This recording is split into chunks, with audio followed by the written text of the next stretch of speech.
نبی پاک صلی اللہ علیہ وسلم نے اور سارے انبیاء کرام جو آئے انہوں نے انسانوں کو ایک نارمل زندگی، ایک سمپلسٹی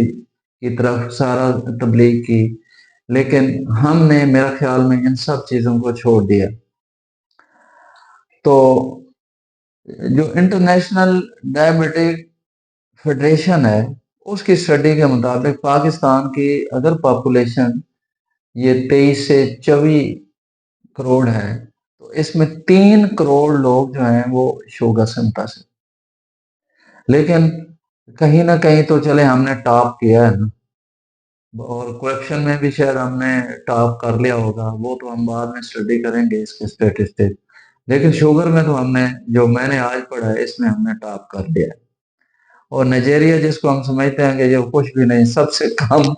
اس میں شوگر کی جو پرسنٹیج ہے یعنی 3.6% جو ہے نا لوگ نائجیریا میں افیکٹ ہوئے ہیں۔ اور ماشاءاللہ یہ کویت، مصر اور قطر اور سعودی عرب نے پاکستان کے بعد ٹھیک ٹھاک اپنا جو ہے نا نمبر اٹین کیا ہے۔ اب شوگر جیسے میں نے بتایا کہ دماغ سے لے کے پاؤں تک سارے جسم کو افیکٹ کرتی ہے، تو شوگر سے جو افیکٹڈ پیپلز ہیں پاکستان میں وہ 34% ہیں، یعنی 434 ملین لوگ جو ہیں پاکستان کے وہ شوگر کی آنکھوں کی بیماریوں سے متعلق افیکٹڈ ہیں، اور اس میں 7% ہے جو آنکھ کے اندر والا حصہ ہے نا میکولا، اس میں افیکٹڈ ہیں، اور جو 20 سے 64 ایئرس تک جو بندے ہیں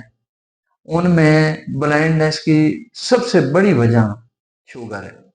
20 سے 64 سال کی ایج میں۔ اس طرح پاکستانی پاپولیشن میں جو ڈائبٹیز سے افیکٹ ہو رہے ہیں وہ 33 ملین بنتے ہیں، اور جو میکولر ایڈیما سے ہے وہ 4.8 ملین بنتے ہیں، لوگ 4.8% بنتے ہیں۔ تو اب جو ہے ہم اگر ڈسکس کریں جیسے میں پہلے بتا رہا تھا کہ یہ ساری چیزیں شوگر کی کیوں ہو رہی ہیں،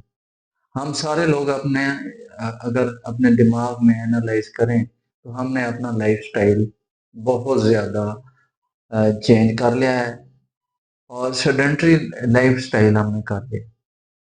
اور سیڈنٹری لائف سٹائل میں یہ چیزیں شوگر جو ہے ظاہر آپ نے ورزش نہیں کرنی، آپ نے واک نہیں کرنی، آپ نے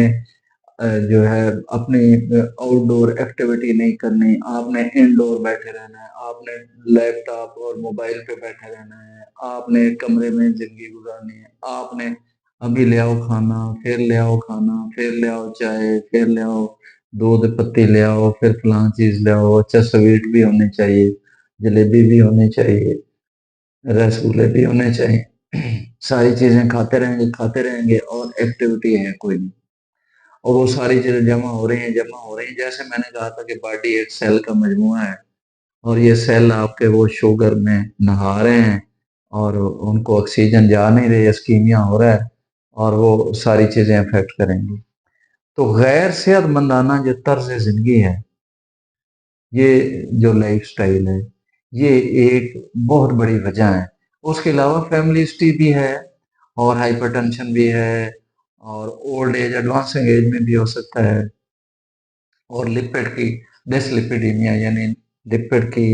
جو مقدار ہے خون میں اس کی وجہ سے بھی، لیکن یہ پھر ریلیٹ کرتی ہے کہ آپ کا انٹیک کیا ہے، آپ کھا کیا رہے ہیں،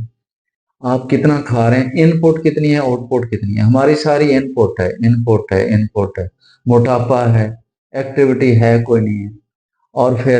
اس طرح کی ساری چیزیں وہ مل ملا کے آپ کے لپڈ بھی ہائی کریں گی، آپ کا بلڈ پریشر بھی ہائی کریں گی، آپ شوگر کا لیول بھی ہائی کریں گے، اور آپ کے سیل جو باڈی بنی ہوئی ہے سیلز ہیں وہ ڈسٹرائے ہونا شروع ہو جائیں گے۔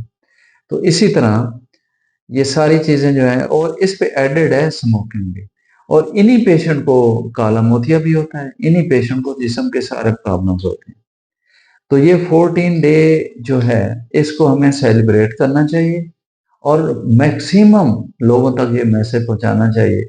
کہ وہ اپنے آپ کو کیسے شوگر سے بچا سکتے ہیں۔ اگر فیملی ہسٹری ہے تو وہ شروع میں الرٹ ہو جائیں، اپنا لائف سٹائل ایسا کریں، اپنی ایکٹیویٹی بڑھائیں، انٹیک کم کریں، اچھی ڈائٹ لیں، اور اپنی جو ہے آؤٹ پٹ یعنی اپنی ایکسرسائز واک